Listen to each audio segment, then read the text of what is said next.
Hey, what's going on, everybody? Welcome back to another episode of PMP's Den of Antiquities, and today we have another Kenobi Roundtable. I have with me Mackenzie and Nick. You guys have probably seen them on the past couple podcasts, and we're here to talk about episode 4 today. What's going on, guys? How are you guys feeling about Kenobi? It's so good. I'm loving it. Oh, yeah?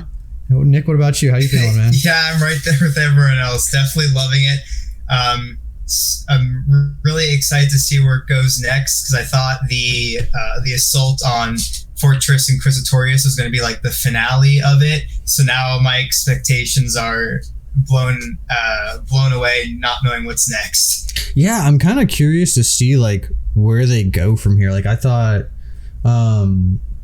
maybe because I think that they said like the rumor is like the final battle is going to be like on Mustafar or something like that, because we got that concept art of them like battling like Vader and him, and it was a lava planet. So I figured, kind of like what you were saying, I figured it'd be like, the next episode would have them been them being like escaping and then like maybe crashing on Mustafar or something like that, and then having to escape from Mustafar. But now I'm kind of curious to see where they're going to go with it. I'm also cool that we got to see the Inquisitors Fortress again. Like we saw that in Fallen Order, but it's kind of cool to see it on the big screen and see it in live action. I was hoping that we were gonna get that, because that like blood moon or whatever that's behind it, was that Mustafar, or is there like another moon? I know like that's one. I thought there was 3, right?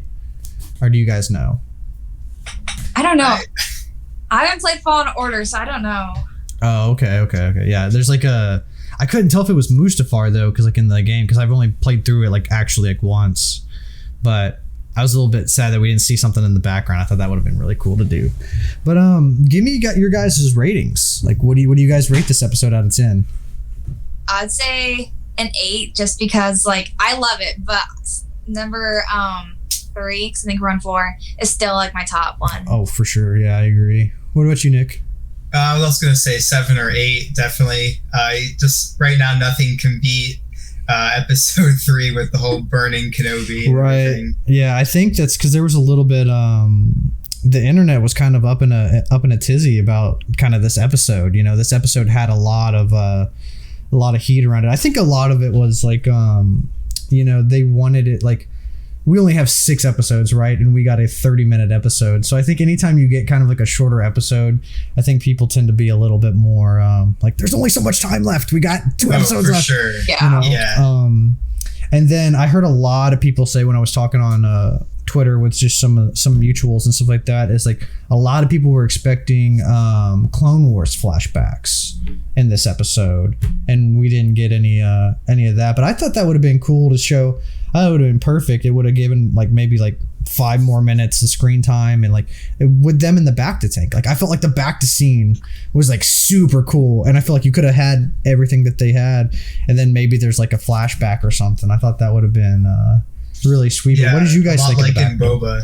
Yeah, exactly. And maybe, I don't know, maybe they were kind of skeptical and they didn't want to just be like, oh, we're doing the same thing, like using the Bacta as like a catalyst for storytelling. But I thought it was cool. I think the Bacta tanks are a way of storytelling it, because I feel like in Clone Wars, we know Yoda's gone in there to like meditate and like go into the Force. So I feel like the Bacta tanks are that way of like going back into memories and stuff. So even doing it in Kenobi, like it would have added more screen time, or like just time on the episode, and would have given the fans like one of our like dreams right now, the live action Clone Wars. Oh yeah. But I was expecting them to do some Clone Wars flashbacks during that scene, but it's okay. I'll forgive them.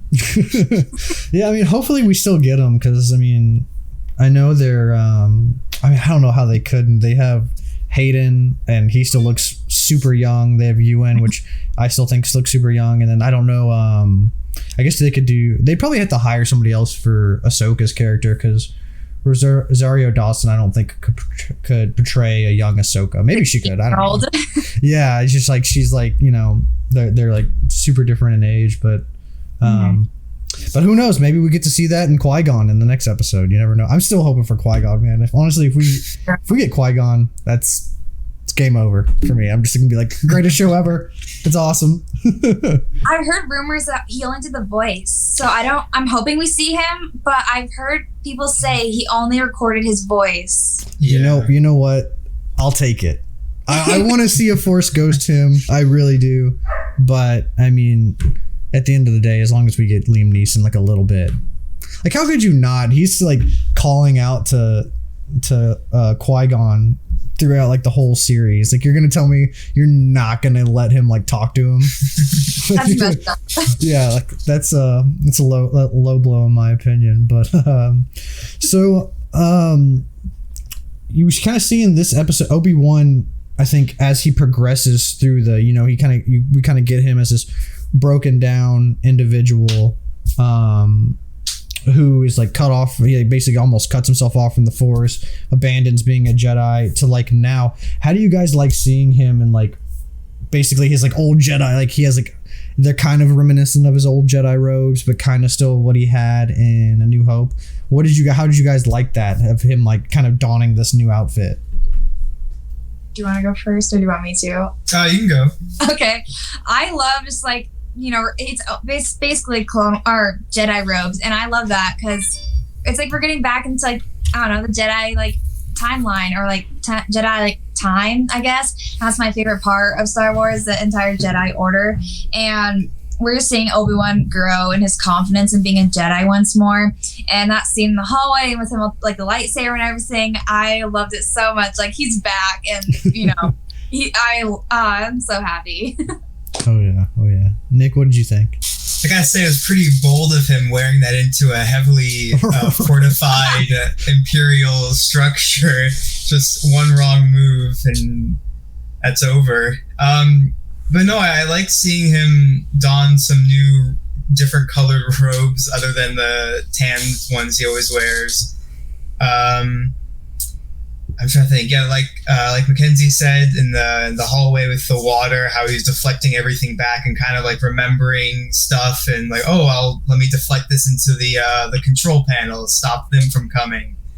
There was also something that I keep thinking of, is when he does like this spin behind his back and he hits the stormtrooper from without even looking. Oh yeah, super cool. Oh yeah, super cool. Yeah, I liked it.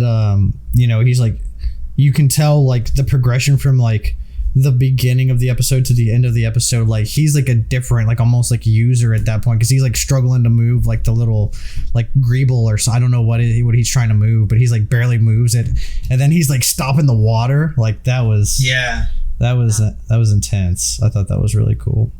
Let me just say, I was expecting him to like put on some clone, like the stormtrooper armor, and like go in. Like, that would be cool. It was right there, like everybody does it, but okay, we'll go with it, I guess. Yeah, that would have been sick. Him just don some like some clone, or maybe do like a kind of like a mashup. I don't know if you guys have seen the 2000, I think it was like 3 Clone Wars, the Cartoon Network one, where he has like clone armor on like over his Jedi robes. Do something like that. Yeah. That would be cool. One thing that like I can't take credit for this, I saw this on Twitter, but somebody, I'm trying to remember his name. It's the Ice Cube's son. Is it Rokin? Is that he's like the rebel guy that's like, oh, I don't want to help you, and then he's like 2 seconds later he's like, I'll help you. Yeah. Yeah, him. Yeah. Some people were saying that they think that Riva is his wife. Because he said that his wife like could like move rocks and stuff like that, and I was like, that wouldn't be like, I guess, inaccurate, because she like escapes the Jedi Temple, maybe she starts a new life, gets married, and then the Inquisitors find her and then take her away, and then she becomes the third sister. What do you guys think about that? I think that's a good like idea of what it could be. I never really thought of it like that. I don't know. I think it could be. Like, we have so many ideas of like all these little secrets, but it'd give Riva a backstory that like would connect her more with like this secret like line of like spies and everything, because she seems pretty adamant on like defeating them. So could be. Yeah, I'm definitely not opposed to the idea. I just feel like they focused on a few women in the so-called tomb that Obi-Wan walked through. So I was thinking like maybe they focused on one of them for a reason. Maybe one of them was his wife that was Force sensitive. Maybe not a Jedi, but they were just taking anyone that could lift a rock. Right. That scene with the tomb is it's pretty intense. seeing all those different, I was hoping we'd see somebody that, I guess we did see one, man, what was his name? It was like the first Sanube. Yeah. We saw him sad from Clone Wars, but all the other ones kind of looked just from like different colonies from all over the place.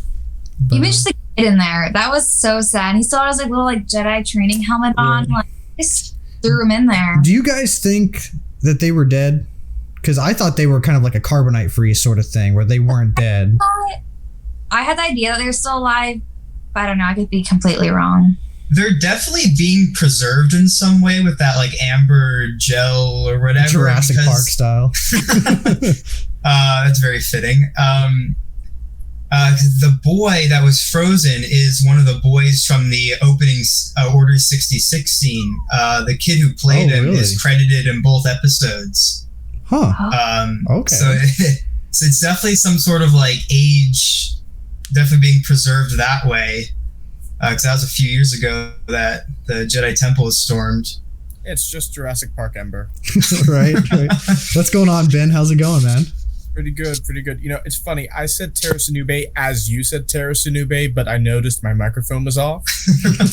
I've never used Google Meet before, so this was an experience. I was like, why isn't anything working? Why is audio and video blocked? Oh, dude, it does like you have to like go into the settings and like manually change everything. I have to make sure that happens every time. I'm about to switch. I'm thinking about doing StreamYards because I've heard that's pretty good, but. That's what Brendan uses, right? Yeah, I think that's what he uses. I think the Pod Ones podcast, I think that's what they use. There's a lot of people that end up using that. But since you just came in, man, what did you think of the episode? Get your opinion on it. So I thought it was much better. Like, this is a hot take. This was a hot take on the last podcast you and I recorded. I thought it was better than the last episode. Wow. Oh, that's a statement right there, man, because the last episode was a banger. So everyone keeps saying that. Like I said during the podcast we recorded, I felt like episode 3 was like, it felt like a cheap fan film.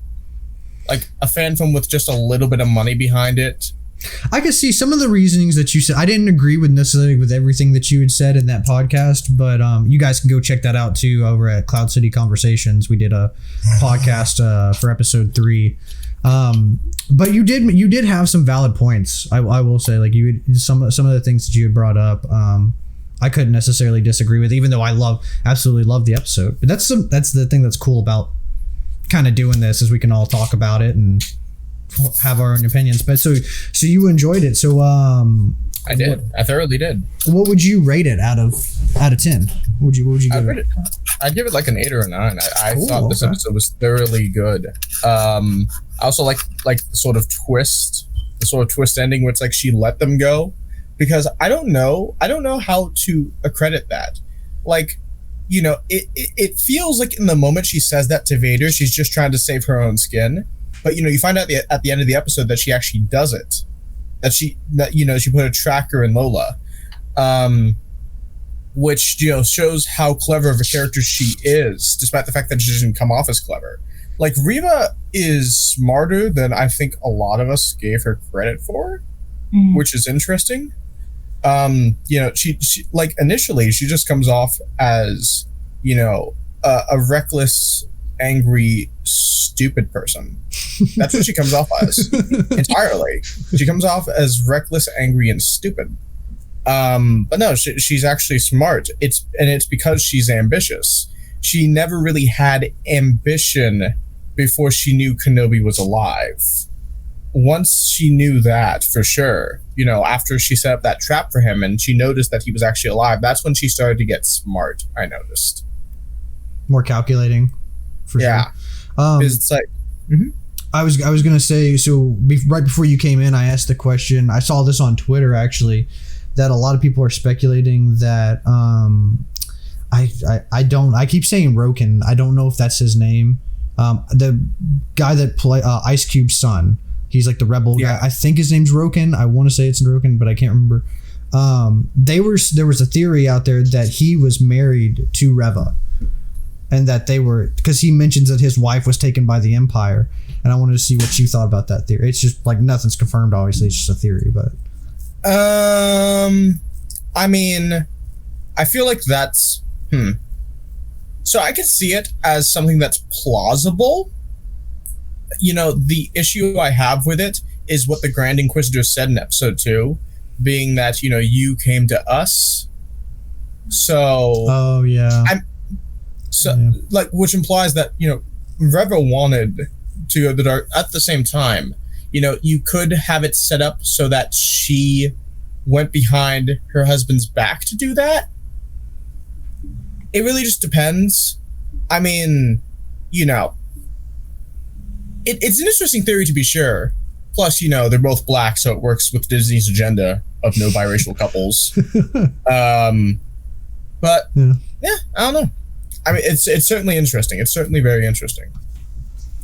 Right on. Well, what did you think of the because I'm just trying to catch up to kind of some of the questions. I want to hear what you have to say.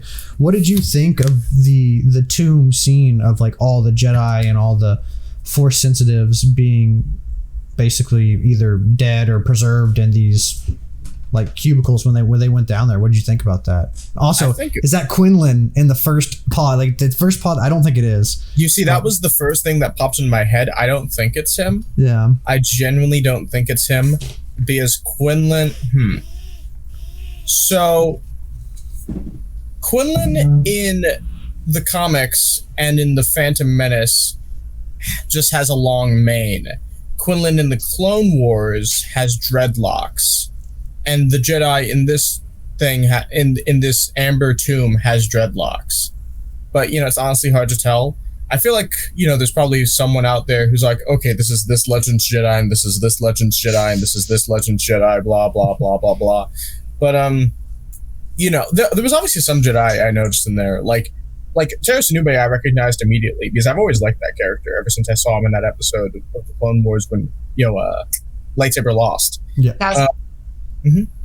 I've always loved that character. In fact, I wrote, I was one of those guys. I wrote Star Wars fan fiction in high school. Hey man, that's awesome. I don't know what you're talking about. I was one of those guys. That, you know, I talked to Brendan about this. I even made my own fan film in high school. But in my fanfic, the OC character I wrote was the apprentice of Terrace Nube. So I've always liked that character a lot. Ah, cool. That's I also. Cool. Thank you. I also wrote that fanfic in Spanish, but that's irrelevant. Interesting twist for sure, but hey. Yeah.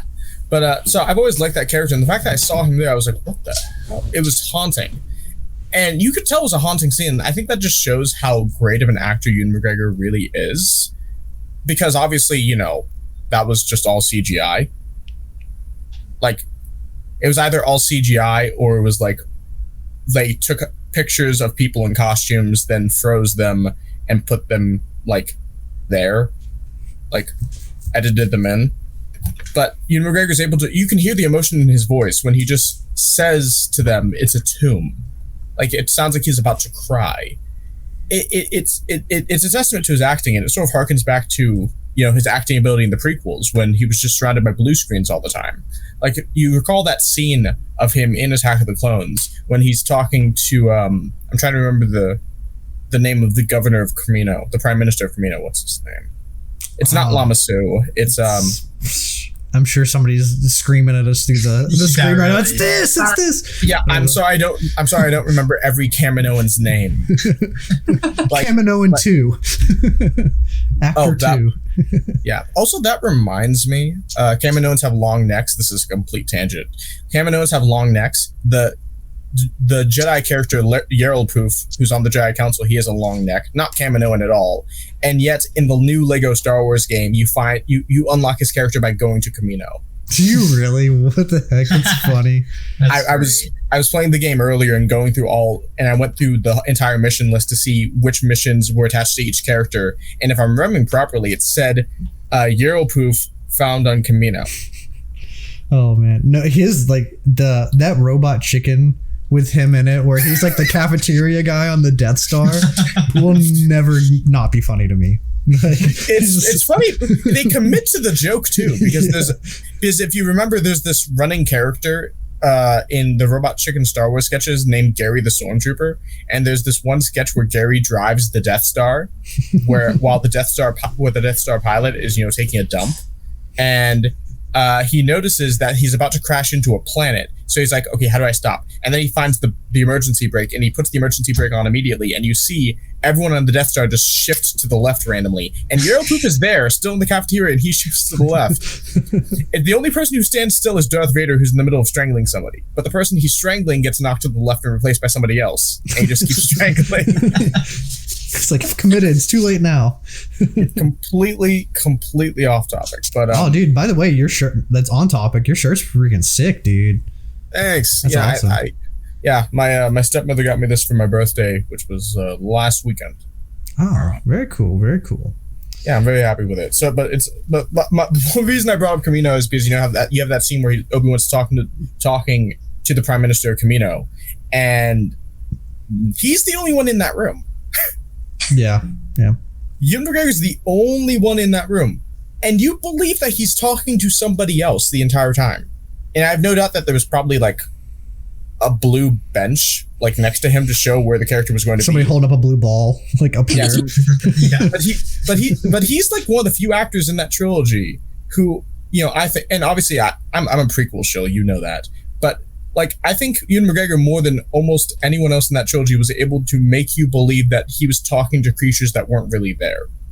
For sure. Yeah. And he brings that into this show when he's looking at dead Jedi who were just added in post, and you believe that he's actually in shock and terror. Yeah, he's a goat, man. He's the greatest. He's amazing. That tomb scene, it was daunting. Yeah, it was intense. Yeah, no, I rewinded and watched that scene through like 3 times before I continued the episode. Were you trying to find other stuff, or were you just wanted to relive the scene? I was just reliving the scene. I was digesting it. Nice. I mean, obviously, I did notice more as I went along, but mostly I just wanted to relive the scene. Yeah. How did you guys feel about? I don't know if any of you guys have seen the Starkiller trailer, but when he goes to rescue Leia, it was, I don't know about you guys, but that's immediately what I thought of, because it turns red. And then the only problem I had with the scene, I was just like, the first stormtrooper that he smacks that stormtrooper like 4 times. And I'm just like, yeah, it didn't look like the saber actually passed through him. It just looks like he's like using like a baseball bat on him or something. Yeah, and I was just like, yeah, that annoyed me, and I'm mad that more people aren't bringing this up. Everyone's talking about how frickin' Ilaria Sand just smacks a stormtrooper in the helmet. Oh, dude, that was great. I live for that moment. I understand that that's funny, but that would actually knock someone out, because people seem to forget, concussions are a thing when you wear helmets. People seem to forget that. Yeah. My buddy Jason, he's a Havre First member up in Golden Gate Garrison, and he actually posted a video recently saying that he has a friend who wore his stormtrooper kit to a Star Wars night at a hockey game and got a concussion when he was hit in the head. Oh, dang. So I can believe that. I can believe that she can just knock him in the head and he's disoriented. But I'm upset that more people aren't talking about Obi-Wan just beating them like he's hitting them with a stick. Yeah. Which it kind of annoys me. Like, this show so far has portrayed lightsabers in a pretty realistic way. I mean, you and I talked about this on Cloud City Conversations. This is the first piece of Star Wars content, live action Star Wars content, that we've seen in 17 years that's shown actual dismemberment. You didn't see any dismemberment in the prequels or in any of the other live action Star Wars shows or in Rogue One. You didn't see any dismemberment. You saw people getting sliced, but you never saw actual dismemberment. You see dismemberment in this show, but you don't see like the actual lightsaber damage on stormtrooper armor or clone armor, for that matter. Like, you see clones get knocked by that Jedi Master in the first scene of Episode 1, when she's guiding the younglings out of the temple during Order 66, and you never believe that they're actually getting sliced. They look like they're just getting hit. Yeah, it's the exact same problem, literally the exact same problem. And I know exactly why they're doing that.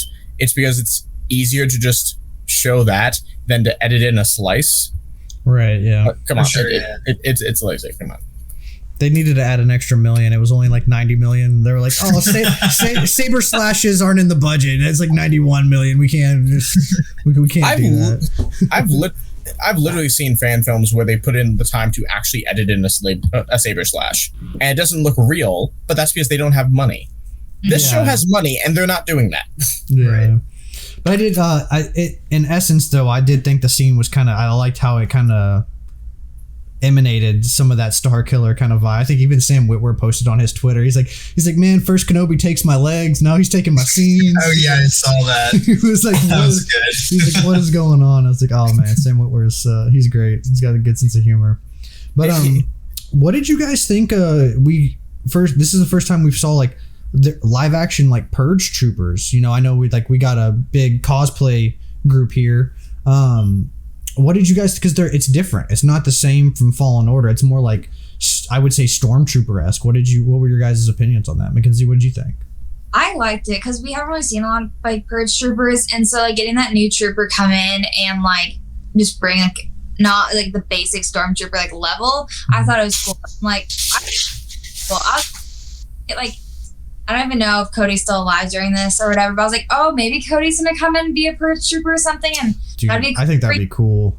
But I don't know. The first Purge Trooper's dead now because he's underwater, but we'll see him. Yo, also how you didn't tell me they can't they're not drowning. They're just automatically dead when the water hits them because they're all floating. I was like, dude, it's been 10 seconds. I guess hit by water, you can get the air knocked out of you, so automatically. I get that, maybe. Fair enough. Nick, what did you think about the Purge Troopers? I thought it made sense to have an updated version. I mean, because Fallen Order takes place a few years before Kenobi, I'm pretty sure. Yeah, I think it's 4 or 5, I think. Yeah. I mean, the design uses fewer clone trooper parts, even though it still has the chest and the rest of it. The helmet definitely was a big change. It reminds me a lot of the Sith Trooper helmet from The Rise of Skywalker. Yeah, I can get which is interesting to me. And then also they swapped out the the clone rifle, the DC-15, for the Death Trooper style blaster. Mm-hmm. So it's still keeping in the same genre of a higher class of soldier, right? But maybe not at the level of Death Trooper yet. Yeah, I was super hyped for that because that's my favorite blaster in Star Wars. I don't. Oh yeah, the sound that comes off of it is really cool. Right, and I don't know why I like the carbon scoring that's on the top where the barrel. Yeah. I think it looks super cool. Ben, what'd you think, man? Well, before I get into what I think, just a quick thing. I went to an event recently at an Air Force museum. It was a Star Wars event, and there was a little museum. Well, there was a little exhibit inside the museum of a bunch of German rifles, and you see the freaking Death Trooper rifle in there. It's hilarious. No way, that's cool. That's cool. Yeah, I mean, obviously it's not the Death Trooper rifle, but you know what I mean. Yeah. It's because every Star Wars gun was based off of a German rifle. In any case, as for the Purge Trooper itself, disappointed that we didn't hear Tamara Morrison's voice. That's just me. Just a random line. That would have been nice. Yeah, I feel that. But also, I like the armor looking different than it did in the game. I could see 2 reasons for that. Reason number 1 is, maybe this isn't a clone, but it's an actual just TK recruit, and clones have finally been phased out entirely, which, would make sense because, we see that clone veteran in part 2. So it could be, updated armor for an updated generation of soldier. Or it could be the fact that, the armor design has changed in order to just make it more practical. I think Noah brought this up. How, the wearable clone armor that they've made for Kenobi is, modified from the clone armor you see in Revenge of the Sith. Because the Revenge of the Sith armor technically isn't wearable. Every version you've seen of it, of people wearing that costume, it has just been adjusted to make it look wearable. They've actually made a wearable version for Kenobi, so it could be the case that the Purge Trooper, the way they made the armor look in this, was just to make it practical, that way it could be worn. Or, maybe they were just cheap again, as they've been cheap throughout the entirety of everything. I mean, Jedi Survivor is coming out like next year, which takes place around the same time as this show. And you see the main villain in that show is a Powin. And, the Grand Inquisitor is also a Powin. And they don't look anything alike. So yeah. Because this is the difference from live action to games and stuff, Yep. Despite the fact that we saw Powin in Revenge of the Sith, but that's, we don't talk about that, I guess. Yeah, that's one issue with the Grand Inquisitor. Wish they were able to, CGI him a bit differently so he looked like all the ones we've seen in Rebels and everything, but it's all right. We got him in there at least, I guess. Well, we got him in until he got stabbed in his second stomach. I thought that was so funny because people got so mad that he didn't watch Rebels. They were like, "How could he not watch Rebels? What the heck?" Well, now we know why. And it's literally because he's in maybe 4 scenes, and that's it. You don't really think you needed to watch Rebels to be stabbed like that. But yeah, no, I'm not. After seeing that, I'm not I was initially upset that he didn't research the character because if you're carrying on a legacy character, it pays to do research on it. But considering like you guys said, he showed up for maybe 4 minutes. Yeah. I'm more upset with how they're going to treat his character by the end of the show. Because logistically speaking, he can't be dead unless they're just saying "fuck you" to everyone. Which, Yeah, I hope not. I hope he's just he's in the Polynesian spa taking us back to he's not. He's just taking a spa day. But hopefully don't listen to when your Kaminoan doctor tells you to stop using Bacta. Don't listen to them. Keep overdosing. keep overdosing on your Bacta. That needs to be a story. Just Bacta junkies that are just they get all junked up on. I just need. I don't. You don't have any problems, man. I just need to be in it for a second, man. Come on, just 5 minutes. Just give me 5 minutes. Yeah, give me some of that sweet Bacta. Maybe a Visions episode. I don't have a problem. I can stop anytime I want. I just I need healing. I need healing. No, I think they're just adjusting designs to make things look different in live action for budgetary constraints and also practicality. Mostly budgetary constraints because they're lazy. Fair enough. What did you guys think about kind of the ending of him sneaking her out underneath the trench coat and a helmet? What did you think of that? Because I know there were some people that were really harshing on that. I didn't think it was the worst thing in the world, but I wasn't also super gung-ho about it. I personally wish he just would have used his lightsaber at the end. I think I don't know if I'm the only one here. I would have liked to see him and Reva just cross blades for maybe 2 seconds and then go hop onto the I thought that would have kind of been a little cool little scene. I thought the exact same thing when I was watching the episode. I think it would have been nice to see them fight, but also I feel like that would have taken away from the emotional impact of the refugees coming to bombard Fortress Inquisitorius. Because that was supposed to be a small emotional arc for those side characters, the fact that they weren't fighters, but they also had to do the right thing. Right. So, thinking about it in that context, if they hadn't shown up to do the Ex Machina thing, then yes, I would have liked to see a fight between him and Reva, a brief fight. But because that happened, I don't think it's necessary. As for Obi-Wan hiding the child under his cloak, you know me, Max. I'm very, very, very harsh when it comes to this shit. I'm very. It's because you care. I care. You're a fan. You care. Yeah, I'm a fan. I care. I want to point out when things make sense and don't make sense. This is one of the few instances where I'm going to cut the show some slack. It's a small, cute moment in an otherwise, intense episode, and it makes sense in context, because how else are you going to sneak a small child out? Yes, it's kind of ridiculous, especially since the fifth brother and fourth sister just walk by as they're doing it. Right? He's like, third sister will pay for this. Cool. So it's kind of ridiculous in that context, but also I don't. I practically can't see any other way to just sneak Leia out unless there was escape pods under the fortress, which we weren't told about. So, Nick, what did you think? I didn't have that much of a problem with it because I mean the fortress is going on lockdown. Everyone knows they're there, so everyone's kind of preoccupied with locking down the fortress. That maybe they're not paying attention to like a little girl half the size of everyone else, kind of just tucked away under someone's arm. Yeah, everybody's scrambling. Yeah, so I didn't have much of a problem with it at all. Mackenzie, what about you? Yeah, overall, like, I didn't have too much of a problem with it. It was cute. It was a cute little scene, her under there, like, like almost adopting Obi-Wan, like a second dad, almost like a super cool uncle or something. Right. Yeah, I think Obi-Wan could have like brought his like cross super or something, just like 2 hits or something, just like to push her off balance or something. Because like everybody knows he's there. There's no point in hiding. Yeah, I didn't have a problem, but I thought it was a cool scene.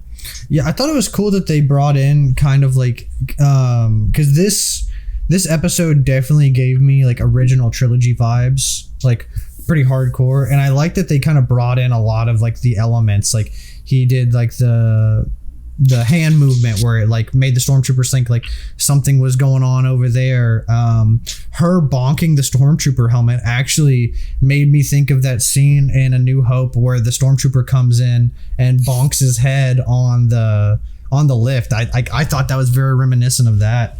And then obviously you have the snow speeders that were in Empire. I really thought that they paid really good, like, because the last episode I felt paid a lot of homage to episode 3. So I'm curious if that's like that was intended for them to do, or if that was something that they just, it kind of happened to be that way. But that was something that I noticed with it.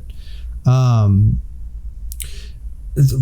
thing that I also missed is, so in that little communications room, did you guys realize that they were surrounded by lightsabers? Because it took me like, I did notice that. It took me like my second try watching it to realize, like, I totally missed it on the first try. No, I noticed that the first time, and I thought to myself, man, they must have raided Grievous's lair. Right. They retconned in that scene where they like destroyed all the Jedi sabers, I guess. They retconned that scene in the last show, fucking Book of Boba Fett. True with Yoda's saber, because he like Masamita burns Yoda's in that. That's true. I've been saying this to both you and Brendan since day one. Canon does not matter anymore. It doesn't. Well, I think at least for like comic books and stuff like that, I think it doesn't. Depending on how this show ends and what happens to the Grand Inquisitor, it may not even matter for TV shows anymore. Right. No, the writers for this show have come on and said that canon is still a thing. So I'm not worried about Rebels being retconned. I'm just saying. I don't think we'll see him again, but I think he's still alive. Oh yeah, for sure. I think he's just he was just like a down and out to make room for Reva, like, because I don't think the show would have done, I think it would have tried to juggle too many things if it would have been like her and him and then Kenobi and Vader, then you add Leia in there. I think there would have been too many elements. So I think that was just a way to kind of get him out of the show, but kind of be like, hey, he's still here, he's still a part of this, Hey,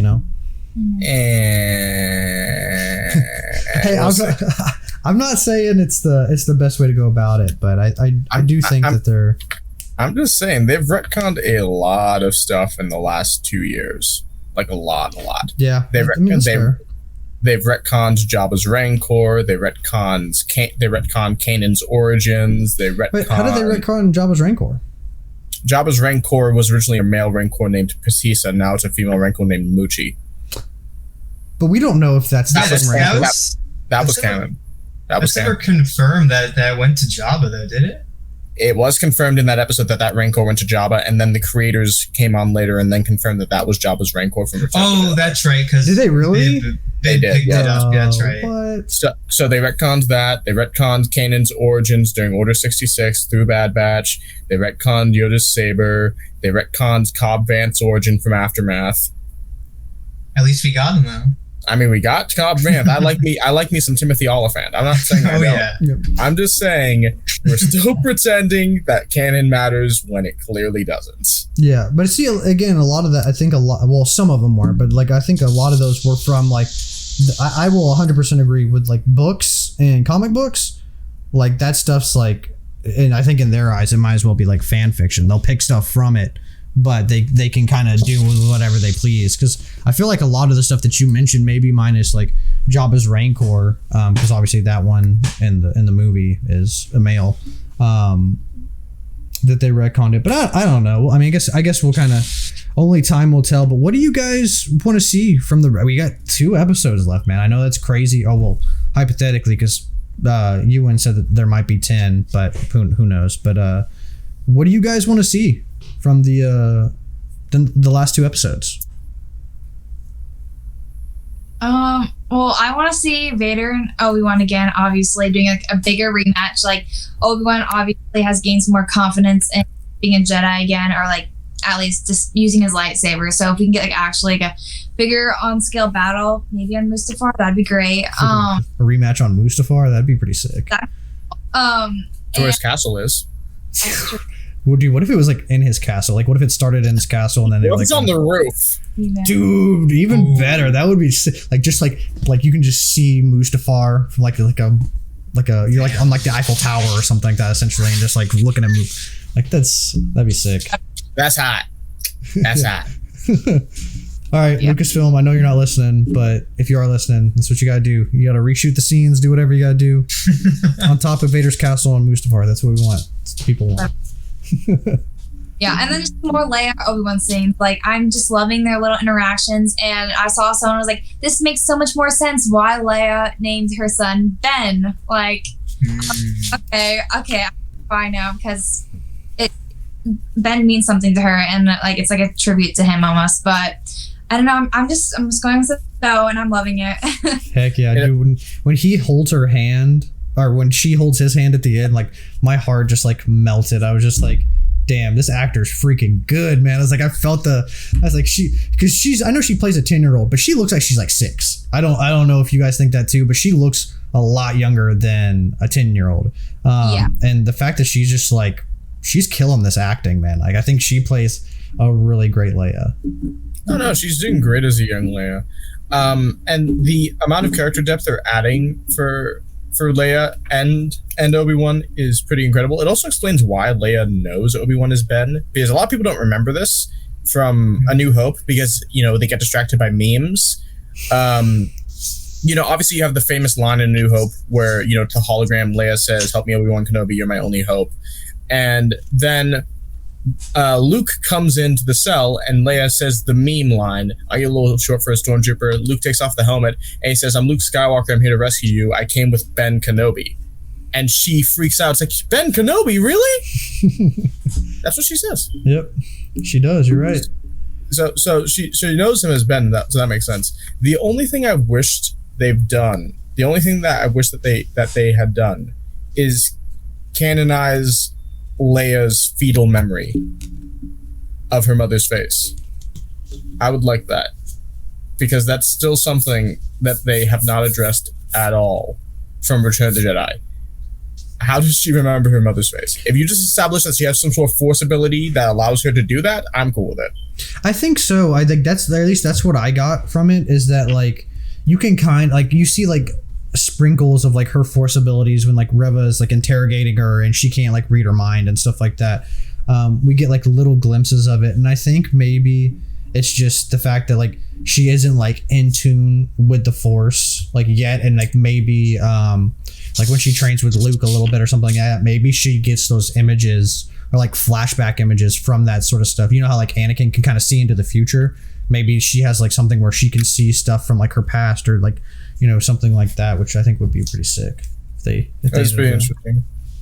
But hopefully, you never know. Nick, you go, Nick. I'll say my thing after. I don't know. I'm just ready for round 2 of Vader and Kenobi. Like I said at the beginning of this, I thought the assault on the fortress was going to be like the big finale, but that wasn't the case. I really don't know what to expect at this point. All right. Yeah, it's tough, man. It's tough to predict. This is the first show that I've gone into where I've tried to stay like in the dark as much as possible. Because usually I'm like, I don't like look into like leaks and stuff like that, but I watch all the trailers. I try to get like as hype as possible for it. And I kind of went into this show blind, and I think that might be the way I'm going to start doing shows now. Because honestly, just kind of going in, just willy nilly, like sometimes it pays. Like I don't know about you guys and how you guys did it, but I'm really enjoying Kenobi so far. I think there's definitely some nitpicks here and there, but honestly, overall, I thought this episode was good, and then the whole show has been really great. Ben, what did you think? Well, I just thought this is unrelated to the episode. This is just something I thought of today, which sort of relates back to the idea of force visions. So people who have the Force can see the future and they can see visions of the past, but I don't think we've ever seen a force ability that allows you to witness moments in the present away from where you are, which I think is interesting. So you can see into the past because you have Quinlan Vos with characters like Quinlan Vos who have abilities like psychometry, see the moments that have already happened, and then you see visions of the future, but you can't see the present anywhere else from where you are in the moment. And the reason I think that's interesting is because it's a parallel. I don't think George Lucas did this intentionally, but it's an interesting parallel if you've ever read Dante's Inferno. Because in Dante's Inferno, they established that the souls in hell can see the future on Earth and they can see the past, but they can't see the present. And that's supposed to be a punishment for them if they're concerned about their family, because they can't see what's happening to their family in any given moment. They can only see the past and the future. And I think that's interesting if you look at that and apply it to Anakin, because Anakin had all these visions he didn't know how to make sense of, but he couldn't see what was right in front of him until it was too late. That's true. Yeah, I didn't even think about that correlation. That's cool. Mm-hmm. That's cool how it's kind of like it's like a blessing and a curse, because he can see, but he can't see. Interesting. Okay. What would you like to see from like the rest of the show? We got 2 more episodes, man. What do you want to see? What are your hopes and dreams for it? Well, they see an epic conclusion with Vader and Obi-Wan where neither of them die because they're middle-aged men. It's fine. I do want to see that epic conclusion though, and see how they both sort of get away from that in their own respective ways. I imagine it'd be similar to the confrontation between Ahsoka and Vader, minus the time travel bullshit. I'm even hoping for a moment where like Obi-Wan slices Vader's helmet and we see Hayden's face. Oh, that would be cool. That would be cool. I would absolutely adore that, because you see Anakin's eye when Ahsoka does that to Vader's helmet, but you don't see the full face. You just see the eye, and I'm pretty sure it's the eye that's supposed to have the scar on it, which is supposed to reinforce the idea that it is Anakin. It's been a while since I've seen the Ahsoka Vader fight, so I could be wrong about that. But I would just love to see that. See the hate and see the hate and anger in Vader's eyes, and see like the actual confrontation as Obi-Wan sees the face of the man he failed, the actual face. Oh, notification call ends in 10 minutes. The actual face of... Yeah, I don't know why it's going to end, but it's okay. We're almost done anyway. So it's all yeah, it's fine. But, you see the actual... He sees the actual face of the man he failed, and then you get a mix, sort of like what they did in Rebels between Matt Lanter and James Earl Jones. I want to hear a mix between James Earl Jones and Hayden. Yeah, that'd be cool. I would love to hear that. Aside from that, I'd also like, a scene where Obi-Wan returns to Tatooine, fixes up the toy, and meets up with young Luke, and it's like, here's a gift. Oh, that'd be cool. Like almost like a sunset scene where it's like the Tatooine suns, and he's like, hey, because he was playing with it in the New Hope, so he has to have it. Yeah. I'd love if they just circled back to that. That'd be nice. Yeah, that'd be really cool. Yeah, and maybe Obi-Wan tells Owen that Anakin is alive, or maybe he doesn't. I just want to see another interaction with them. Aside from that, the only thing I'd want to see is a scene that we've already seen in the comics, where he visits Anakin's mother's grave. Oh yeah, that would be really emotional. I think that'd be a great way to like end it. Just be like, hey, I'm sorry, or you know, just kind of like washing away his like regrets and all his sadness, you know. Yeah, I did everything I could. But no, I think this show is going to serve as a really good way for Obi-Wan to get over his trauma. You know, realizing that he did all he could. Yeah. Definitely. Well, I think that's pretty much all the questions I had. I know we said we had like 10 minutes left. So let's go through and let everybody know where we can find all you guys on social media. Mackenzie, we'll go with you first. Yeah, you guys can find me on TikTok and Instagram at MackenzieJoy_. Yeah. Awesome. Nick? You can find me on Instagram at CGS_props, as well as on Etsy. Right on. Ben? You can find me primarily on Instagram at Ben Livid Cosplay, under handle Mando Lando. Very cool. And you guys can find me at PMPs_Den on Instagram, and then PMPs Den of Antiquities on YouTube. I appreciate you guys for watching if you've seen it this far, and may the Force be with you.